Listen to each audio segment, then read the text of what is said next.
जय श्री कृष्णा।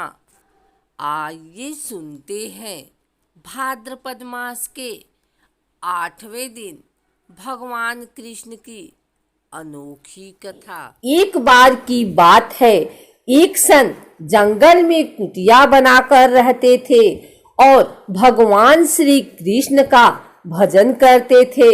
संत को यकीन था कि एक ना एक दिन मेरे भगवान श्री कृष्ण मुझे साक्षात दर्शन जरूर देंगे। उसी जंगल में एक शिकारी आया।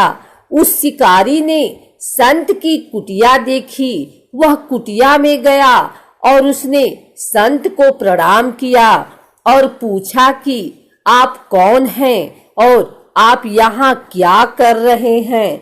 संत ने सोचा, यदि मैं इससे कहूँगा कि भगवान श्री कृष्ण के इंतजार में बैठा हूँ, उनका दर्शन मुझे किसी प्रकार से हो जाए, तो शायद इसको ये बात समझ में नहीं आएगी। संत ने दूसरा उपाय सोचा। संत ने किरात शिकारी से पूछा, भैया पहले आप बताओ कि आप कौन हो और यहाँ किस लिए आए हो। उस किरात ने कहा कि मैं एक शिकारी हूँ और यहाँ शिकार के लिए आया हूँ। संत ने तुरंत उसी की भाषा में कहा, मैं भी एक शिकारी हूँ और अपने शिकार के लिए यहाँ आया हूँ। शिकारी ने पूछा, अच्छा संत जी, आप ये बताइए, आपका शिकार दिखता कैसे है, आपके शिकार का नाम क्या है, हो सकता है कि मैं आपकी मदद कर दूं। संत ने सोचा, इसे कैसे बताऊं।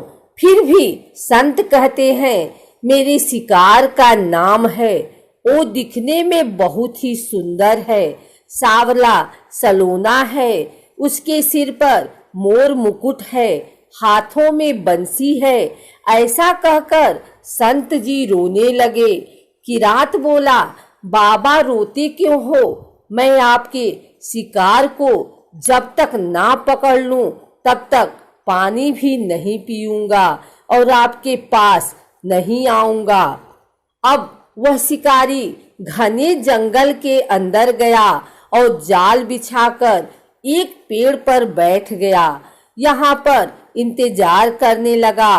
भूखा प्यासा बैठा हुआ है।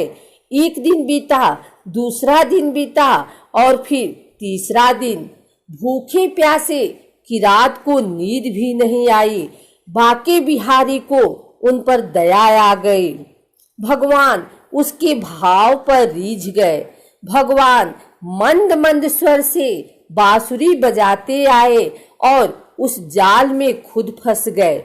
जैसे ही किरात को फंसे हुए शिकार का अनुभव हुआ तो तुरंत नींद से उठा और उस सावरे भगवान को देखा जैसा संत ने बताया था। उनका रूप हूबहू वैसा ही था।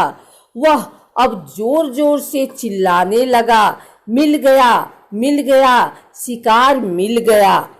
शिकारी ने उसे शिकार को जाल समेत कंधे पर बिठा लिया और शिकारी कहता हुआ जा रहा है, आज 3 दिन के बाद मिले हो, खूब भूखा प्यासा रखा, अब तुम्हें मैं छोड़ने वाला नहीं हूँ। शिकारी धीरे धीरे कुटिया की ओर बढ़ रहा था। जैसे ही संत की कुटिया आई तो शिकारी ने आवाज लगाई, बाबा बाबा।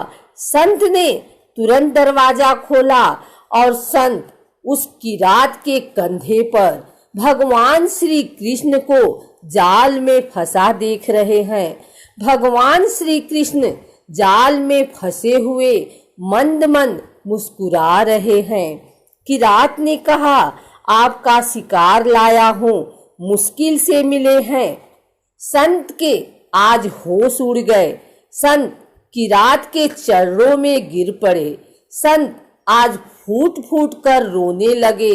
संत कहते हैं, मैंने आज तक आपको पाने के लिए अनेक प्रयास किए प्रभु, लेकिन आज आप मुझे इस किरात के कारण मिले हो। भगवान बोले, इस शिकारी का प्रेम तुमसे ज्यादा है, इसका भाव तुम्हारे भाव से ज्यादा है, इसका विश्वास तुम्हारे विश्वास से ज्यादा है। इसलिए आज जब 3 दिन बीत गए तो मैं आए बिना नहीं रह पाया। मैं तो अपने भक्तों के अधीन हूँ और आपकी भक्ति भी कम नहीं है। संत जी, आपके दर्शनों के फल से मैं इसे 3 ही दिन में प्राप्त हो गया। इस तरह से भगवान ने खूब दर्शन दिया और फिर वहां से भगवान चले गए। एक बार की बात है, देवराज इंद्र ब्रज के लोगों से बहुत क्रोधित हुए, क्योंकि लोग भगवान कृष्ण की बातों को सुनकर गोवर्धन पर्वत की पूजा कर रहे थे और इंद्रदेव की पूजा नहीं कर रहे थे। क्रोधित होकर इंद्र ने उन्हें दंडित करने के लिए घनघोर वर्षा करने के लिए बादलों को भेजा, जिसके कारण पूरे वृंदावन में बाढ़ की संभावना उत्पन्न हो गई।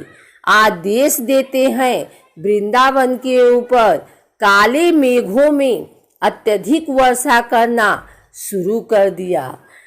अत्यधिक वर्षा और बाढ़ के कारण ज्यादातर लोगों के घर पानी में बह गए। वृंदावन के लोग डर गए और सभी भगवान कृष्ण की शरण में पहुँचे। भगवान कृष्ण को इस परिस्थिति के बारे में सब कुछ ज्ञात हो चुका था। उसी समय कृष्ण ने पूरे गोवर्धन पर्वत को अपने बाएं हाथ की छोटी उंगली पर एक छतरी की भांति उठा दिया।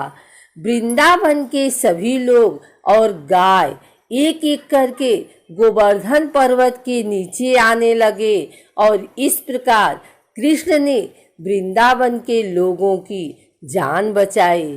कृष्ण के इस अलौकिक चमत्कार को देखकर सभी वृंदावन के लोग आश्चर्यचकित रह गए। भगवान कृष्ण की शक्ति को देखकर बादल वापस लौट गए और ब्रजवासी खुशी से रहने लगे।